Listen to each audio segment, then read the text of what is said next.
Greetings out there in YouTube land. This is Morris, man. As always, I thank you for coming to my channel. I'm not quite sure what I'm going to entitle this video, but I'm going to say something along the effects of be careful of credit card fraud, especially around this time of the year, because I'm going back to what I was doing maybe about a year ago.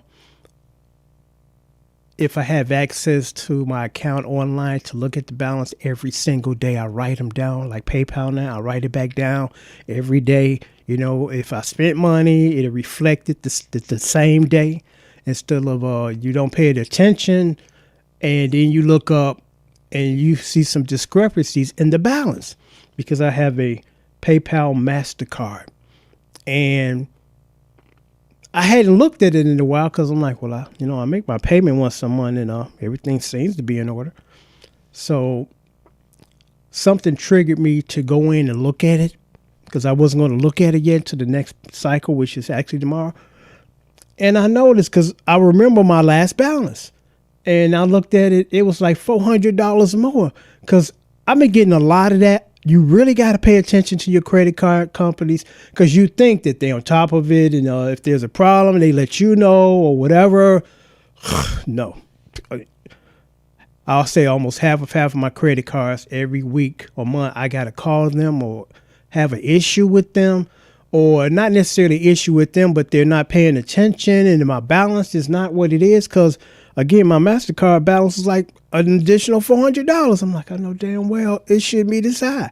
Come to find out, in between my pay periods, somebody went to town just ordering supplements and all types of stuff.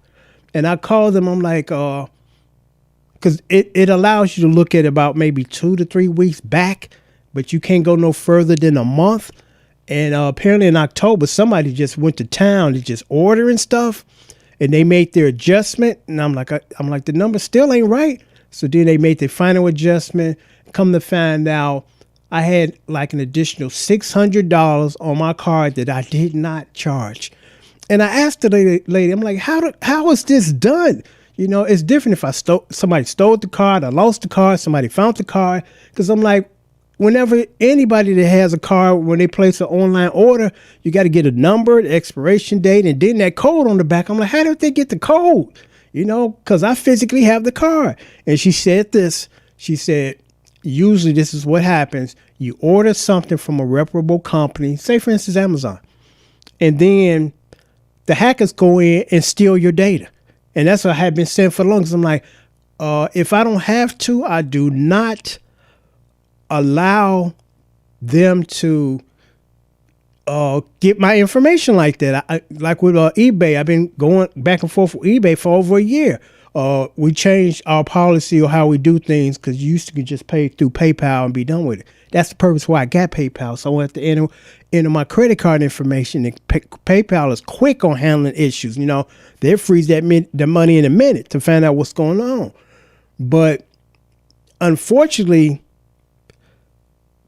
the credit card with eBay, again, they battling with me. We need your checking router number. I'm not giving you that. And this been going on for a year. They send me email. You're not getting that, because I'm not using my checking account to buy anything on eBay.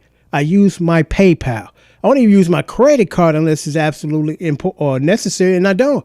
But I'm like, you're trying to force me into another way of payment, which is not as safe as the one that I have now.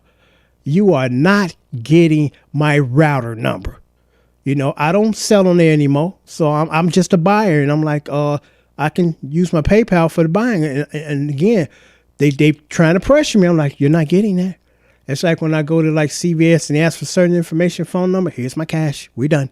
You don't need nothing from me but the greenback. That's it. I'm not giving you no personal information, because they sell that information. I'm like, it'd be different if you cut me in on some of the, the proceeds, but you don't. You just totally making money off of me. But I have another card, Aspen. Aspen be on top of it every single time I make a purchase on that credit card, which I don't make a lot of purchases on my credit cards. They send me an email.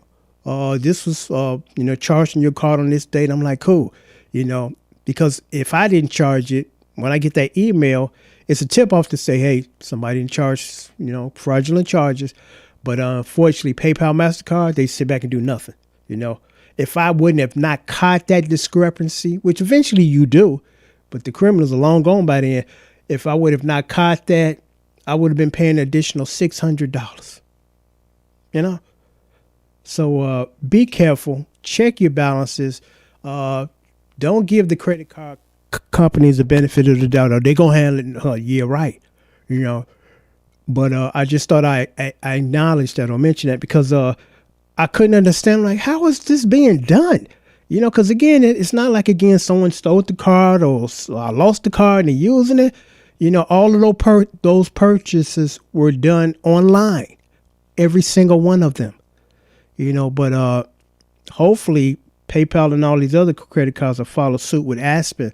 Every time you make a purchase or someone makes a purchase, they send you an email.